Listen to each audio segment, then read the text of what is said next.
आपको पता है, एक दफ़ा एक मॉडर्न पैसेंजर प्लेन अपने डेस्टिनेशन के करीब पहुंचकर 3 घंटे तक हवा में बगैर किसी रेडियो कम्युनिकेशन के घूमता रहा और फिर अचानक से क्रैश कर गया।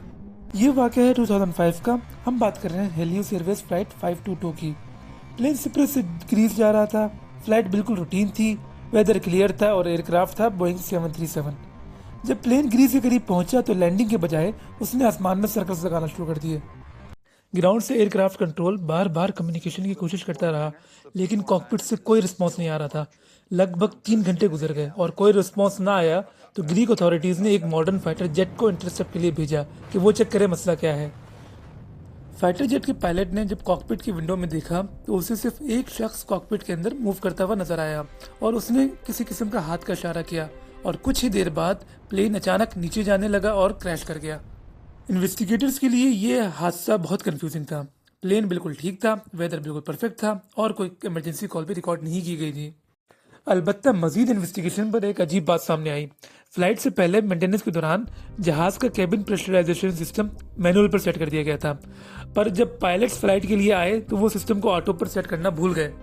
टेक ऑफ के बाद कॉकपिट में एक वार्निंग अलार्म बजा, लेकिन पायलट्स ने गलती से उसे किसी और मसले का अलार्म समझा और इग्नोर कर दिया। जैसे जैसे प्लेन ऊंचाई पर गया, केबिन के अंदर ऑक्सीजन कम होती चली गई। पायलट्स आहिस्ता आहिस्ता हाइपोक्सिया का शिकार हो गए। ये एक ऐसी कंडीशन होती है जहां इंसान को पता ही नहीं चलता कि वो होश खो रहा है। थोड़ी देर में कॉकपिट बिल्कुल खामोश हो गया।